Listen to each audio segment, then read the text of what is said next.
Greetings and welcome to Kingdom Connections. I heard right here every Saturday on WCHB 1340 AM and simulcasted live on the Facebook page of Mount Pleasant Missionary Baptist Church. I am Reverend Dr. Kimberly Whitsett, and this is a second Saturday Good Grief session where we come to talk about good grief, the road less traveled. Special thank you to my pastor, Pastor James Minnick, and the Mount Pleasant Missionary Baptist Church family for providing this gracious platform to really inspire, to give information, to give you tips, tools, techniques in which to help you on your grief and healing process. And I'm glad to have with me today a mentor of mine. He's a pastor, he's an author, he's a hospice worker, he's an essential body to the kingdom of Christ. But his name is Reverend Dr. Edward Knox. Hello, and thank you for having me, Dr. Whitsett. God has been good to us, and I'm grateful that I can lend some support and some hindsight, foresight, and insight to this grief experience that we're all going through at this particular season.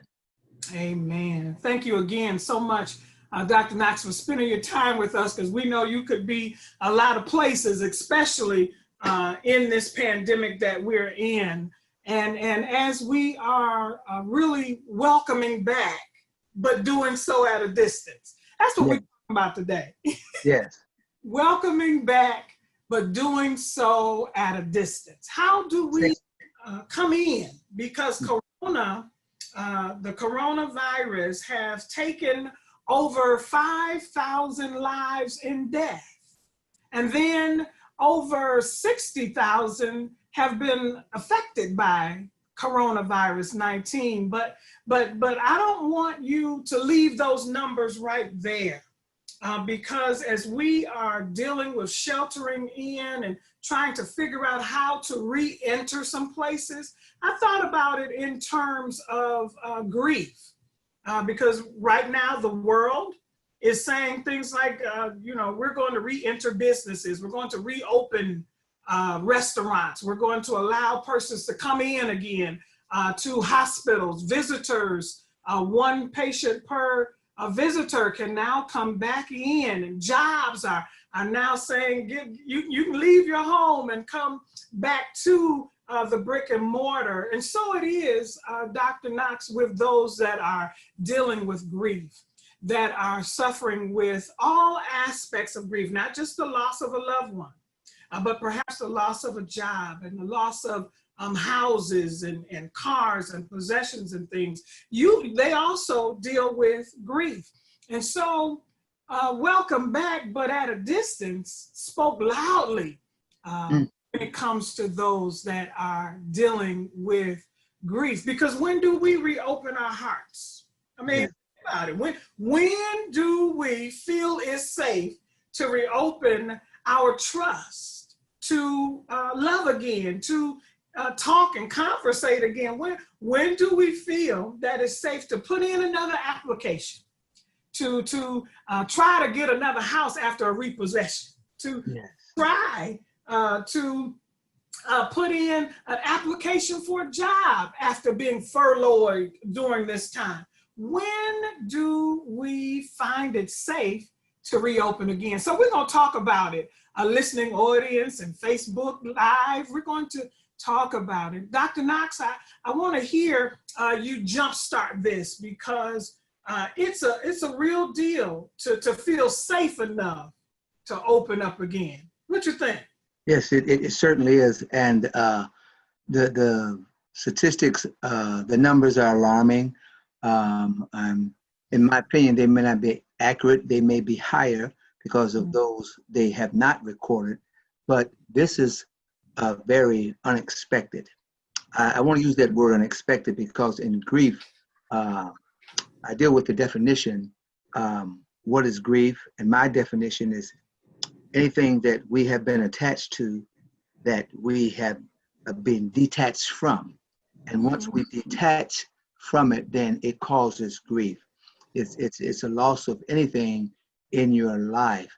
At an early age, I lost a puppy of mine, and I was grieving at an early age, but no one helped me get through the process because I didn't understand it, and maybe we didn't understand it, but the reality is it was unexpected. Yeah. Dealing in hospice, in my hospice discipline, there's anticipated grief where we expect someone to die, and there's a timeline which we try to gauge and have a window there. But with this corona virus, it was unexpected. No one expected it. So how do you deal with the unexpected when no one, when it comes and it knocks at your door? It comes like a thief in the night, and you wonder what happened. That's a great challenge for us. It's a great challenge for us to say, hey, when do I open up? When do I begin to trust? Because people have a lot of anxiety now, a lot of doubts, a lot of fears that's just within their heart. So their heart is filled with emotion. Is that the heart is closed, and it's hard to open up. Right. To the open up to yourself. So it begins with the relationship. How do we relate? Oh, that's We're beautiful. talking about relationships, and the first relationship is relating, of course, to our Creator, our Father who's up above. That vertical relationship, and the relationship you have with Him often transcends the relationship we have with others, which develops a cross. You have the vertical, you have the horizontal.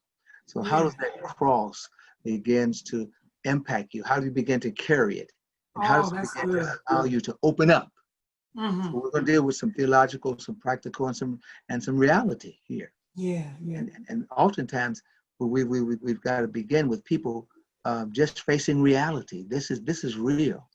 This is real. And then the reality is I have to deal with myself. How do I relate? How do I relate to me? Wow. How do I relate to dealing with all of my stuff, all of my issues? Because I have some issues that I have not dealt with prior to this. And it becomes compounded, it becomes layered. So we have layers that we have to unfold. It's like that onion we have to unpeel. Yeah. Get behind and get to the core of the issue of the problem. Right. I love how you brought in that horizontal and vertical view, which represented the cross. Yes. To think about what the cross represents as we are trying to reopen our hearts and our lives, reopen and revisit our trust factor, revisit our faith factors. Where do we lie? And so when we look at the cross, it really does give us a great visual of do-over. Yes, it gives us a biblical and a theological position, spiritual, but the reality of it is we have to carry it. Yes. And it's heavier now because of the we didn't expect this. Yeah, so no one's I didn't see it coming. That'll preach for anybody. I never saw it coming, and now it's here. How do I deal with it? So let me start with me. I have to deal with me. I have to look myself in the mirror. I have a book entitled God's Grace Through Grief, and I have 5 F's that I encourage people to look at. You have to face it. You have to face yourself. You have to face yourself, face your grief. But facing your grief is facing yourself, looking in that mirror and say, hey, what are you going to do? Yeah. Are you serious about this? Are you going to be true to yourself? Are you going to be superficial? Are you going to be surface? Face it. Yeah, face it. We ask the question, how you doing? I'm okay. I'm good. Are you really? Yeah. You know how we respond to each other. Oh yeah. How you doing? Oh, I'm good. Oh, praise I'm the blessed Lord. and highly favored. Oh yeah. What were you blessed? What flavor? Oh, you said favor. Yeah, but we have to understand what flavor is it? Yeah. Is it the grape Kool-Aid with the lemons in them? Y'all don't know about that. But anyway, we have to be honest with ourselves, and we have to look at ourselves, and that's the starting point. Looking at ourselves and being honest. I agree. And then after we face it, we have to face our feelings, because our feelings will get next to us, and we have to face our feelings and accept it. Oftentimes we don't accept those low feelings when we're down there. who wants to deal with it? Who wants to face it? Yeah. And oftentimes we go and get some other things that we feel that can help mask it for us. Oh, But boy. then we have to take that mask off and unmask. How appropriate. Yeah. And in our theology and in our faith, we know we have to get naked before the Lord. We have to take off everything. Mm-hmm. You know, as we prepare, we just prepare ourselves with 3 to 7 day fasting and praying and going before the Lord, so the Lord can open that heart. He can open us up. That's one of the first things that we should look at. How can I fast and pray? Because you know, in our book, the Lord tells us that, you know, some things have to be broken by fasting and praying. So That's right. if we go there, we have to understand that's one of the things we can do if we can do it. And if we can't, we find some various ways to get to it, and then we can begin to face the realities. Yes. So let's deal with some R's. We talked about relationship. Let's deal with some realities. This is a reality. It's real. Yes. To accept this reality, and this is what I'm going to have to deal with. And how did I deal with it in the past? If I dealt with it, if not, what can I do? As we begin to open up, as a pastor myself, we you know, people, we're talking about opening up the church, but the church is us. We have to start opening up this heart you mentioned. Oh, that's a ding, ding, dinger right there, sir. Yeah. Let's open it up. So how do I get to it? If you fasted, if you prayed, if you listen, he said, be still and know. Be still. Yeah. And sometimes we don't have to say anything. Just be still and allow him to feed us. Yes. Pour into us what we need. So that then after he's poured into us, then we can come together as we're doing now, virtually, and share and discuss. Have a group we can be able to pour out to each other. The Lord has poured into me. Now let me pour into you. Yes. So you would say then that it's important that as we're facing it, I wrote down some notes because this is helping me. As we're facing it, as we're accepting it, we have to be real to ourselves and to our situation. We have to understand the reality of where we are. And just like we want the church to open up, we ourselves, being the church, need to open to the ways of the Lord. Yeah, before you open up, you've got to open up. That's a good oxymoron. Before you open up, you got to open up, people. Yes. So opening up to the Creator, then opening up to yourself, then I can come amongst my peers. Oh, so there's a progression then. Yes, there's a process. Yes. Starts here, which transcends here. Yeah. Transcends here. Yeah, that's back to that vertical and that horizontal. Exactly. Yeah, so it starts upward with your Heavenly Father, and then it goes to you facing and dealing with your reality and where you are, your relationship, and then it goes out to community. Yeah. I love that because we're not in this thing by ourselves. No.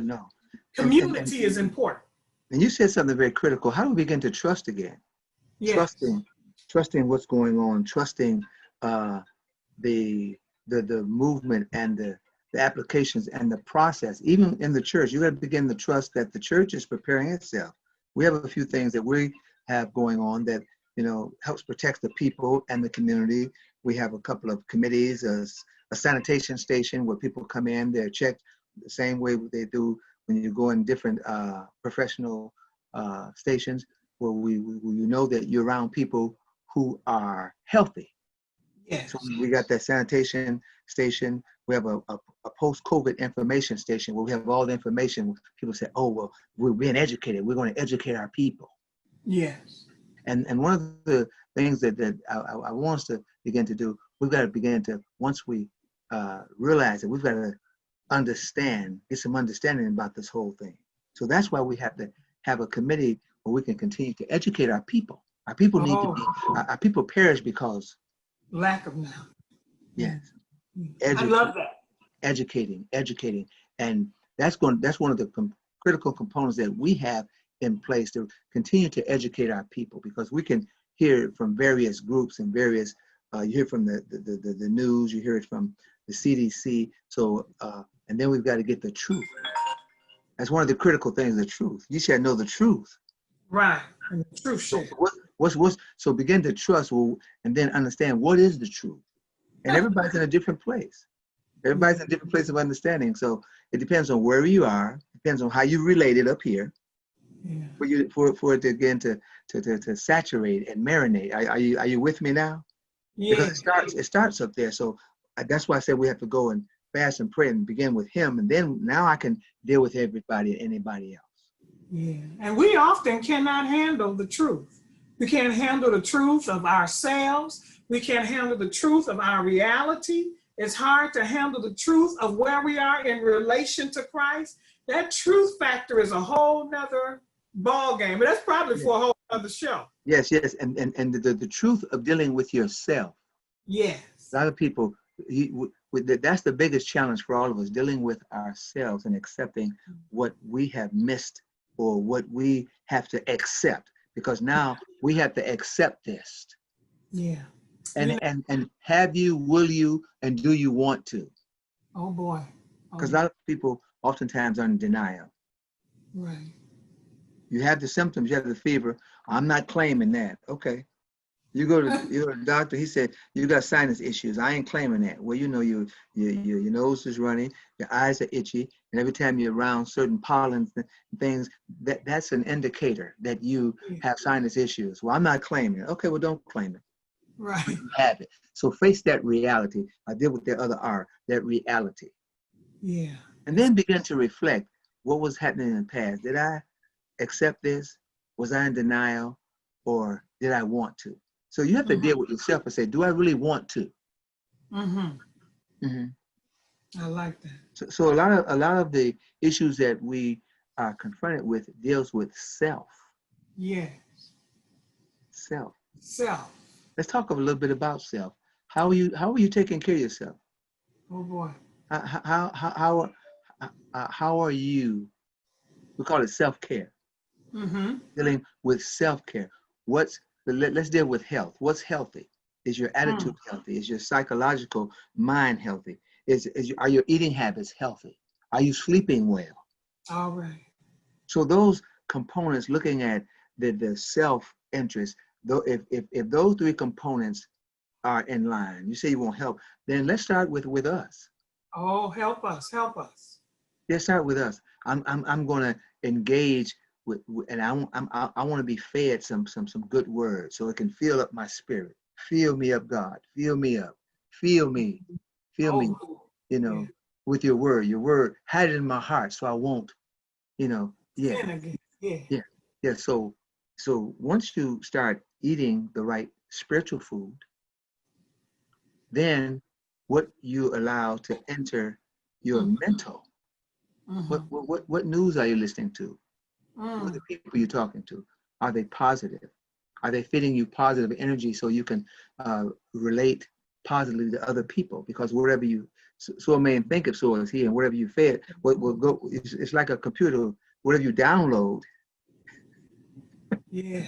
It'll It's come right out. on in. That's right. Well, when you print it out, oh, this is what I downloaded? Yes. So it'll begin to come out. And then your this temple, this body, are you treating it as great as you can? How effective are you? Are you eating? Are you changing? We talk about this change that we're expecting, this new norm. This new norm is going to start with you. So I'm going to change the mental, spiritual, the psychological, and now this carnal. Better write that down, people. Yes.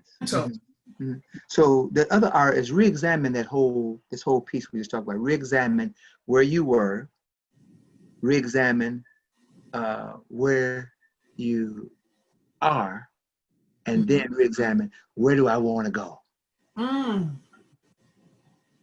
That's rich. That's rich. Yeah. Those are rich R's. So what I'm hearing you say, let me see if I'm hearing this correctly. For all of our listeners and for all of those that will watch on Facebook or that are watching on Facebook,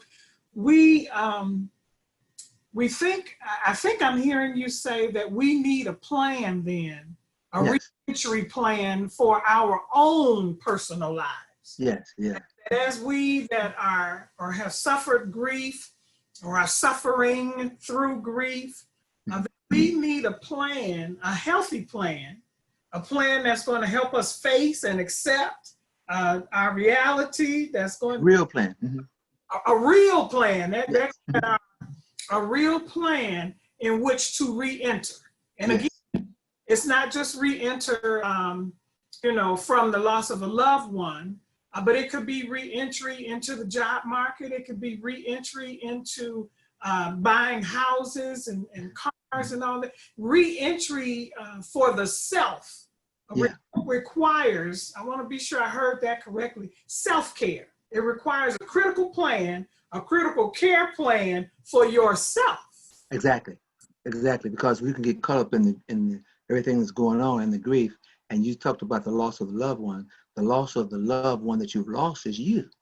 Ooh, ding, ding, ding. Now that's the second ding, ding for the, hold on now.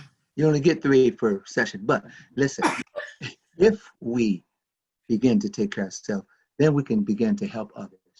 Yeah. Dealing with the grief, the loss, the loved ones, because grief is, like I said, when you detach, you detach from that job, you detach from that home you've once had, you detach from that car you once drove, you detach from that loved one who you really loved and cared for, right, or you didn't get along with, and you didn't get a chance to say goodbye, because during the process, a lot of people, which is another discussion, they had to die alone. I didn't get a chance to touch. So we're dealing with that. And then once you deal with yourself, then you can face those realities that's right before you. Mm-hmm. And even we only have a few more minutes, but then I can help the people around me, in particular, the kids need the most help, because kids are grieving too. And how do you relate to them? How can, if I haven't taken care of myself, how can I relate to them and help them? Because we don't talk about the children, and children, they've been out of school. They don't understand all of the dynamics of what's going on. They don't understand the words. So we've got to have some different language for them. And we have to begin to say, hey, this is my daughter. This is my son. This is my grandson. Yeah. They need someone who they trust. Mm-hmm. They need someone who I believe in, who can actually provide some healing for me. Mm. Yeah. Provide some healing? Yeah, provide some healing, yes. Because that's what we're looking for. But once we prepare ourselves and process our stuff, then, as I said, we can come together and probably begin to disclose and share with the group. Maybe and that's one of the caveats. We're preparing a group where we can come together and share and disclose some of our personal hurts, our personal pains, our personal victories, our personal setbacks. Yes. So that's one of the things that we need to, but once you've prepared yourself and you're around the people whom you feel that can provide it, then you can create a support group. All right. Community. It's very important on this journey. Yeah, and it can start with 2 or 3 people. It has to be large, 2 or 3, and then those 2 or 3 can join 2 or 3 more. And before you know it, you build upon it. But it doesn't take, he said, well, with 2 or more. That's right. That's what you need. Most people have spouses. Most people have prayer partners. Most people have loved ones that they can go to that they really trust. There's one person in that family that you really trust. Mm-hmm. It's Uncle Bob. It's Auntie Diane. Absolutely. It's Big Mama. Come on. A little daddy. But, yeah, we're a little guy. But it's always someone that we have to have that trust. So when do I open up? And then ask myself the question, am I ready? Woo. Am I ready? Am I ready? Can I handle this? That's why, and after you prepared yourself, then you can say, I'm ready. But you can't get ready until you prepare, make those provide those components that we talked about earlier on. Mm-hmm. I love that because our thought for today, our focus was welcome back, but at a distance. And you know, time flies when it's getting good, right? It's already time to get out of it. Welcome back at a distance. As we're wrapping things up and coming to a conclusion, we've left you some great tips and some great tools in which to grow on this journey of grief. Every second Saturday of the month is slated for Good Grief, where we provide inspiration and information that will help you on your journey. And today, Dr. Knox, who is a mentor of mine from Ecumenical Theological Seminary, where I was studying for and graduated for my Doctor of Ministry program. He was my mentor in getting me through the process, as he talked about community and having someone to hold your hand and trust through a process. That's what he has been for me in graduating. And not only was he that, but I found out that he's an author. He mentioned his book. His book is called God's Grace Through Grief. We want to be sure that you get that. If you have a group, he was very instrumental as we, the Truth Church was laying to rest our pastor, my husband, Reverend Christopher Whitsett, as we were trying to steady ourselves from the shock of everything. We called in Dr. Knox to help us settle things, to help us come to grips with things, to give us a perspective to what our reality was. And that's just what he did. And so, Dr. Knox, I want you to give them your contact information so that they can reach you if needed. Okay, that'll be fine. Book is God's Grace Through Grief. Yeah. You can contact me via email, erkmin@yahoo.com. That's E, that's the R, that's the K, that's the M, I-N, at yahoo.com. Or you can simply call 313-330-0701. Amen. In the name of your church? New Mount Vernon Baptist Church, 521 Meadowbrook on the east side of Detroit.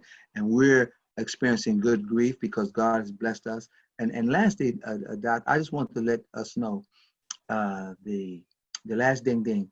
If you want to experience good grief, stop asking the questions of why and looking at the problems and start moving toward the solutions, because there are some solutions to problems that you have, to the situations and where you are in your process. There's some answers right there. There's some answers right here. There's some answers right here. But are you ready to open it up? Are you ready to ding, ding. Woo, that's good.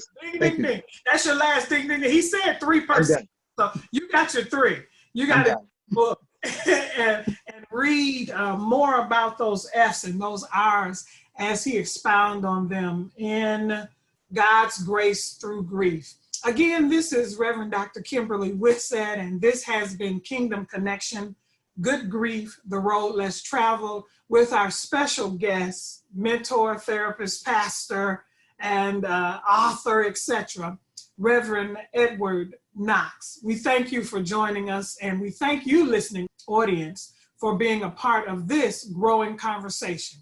Next week, Reverend Hall will be with us as she gives us revelations about our finance. Yes. If you want to know how to get through some stuff, you need to look at what your pocketbook is saying. So she's here for financial revelation. Same time, 5 p.m. On WCHB, as well as simulcast on Facebook Live. Mount Pleasant Missionary Baptist Church. God bless you and go in peace.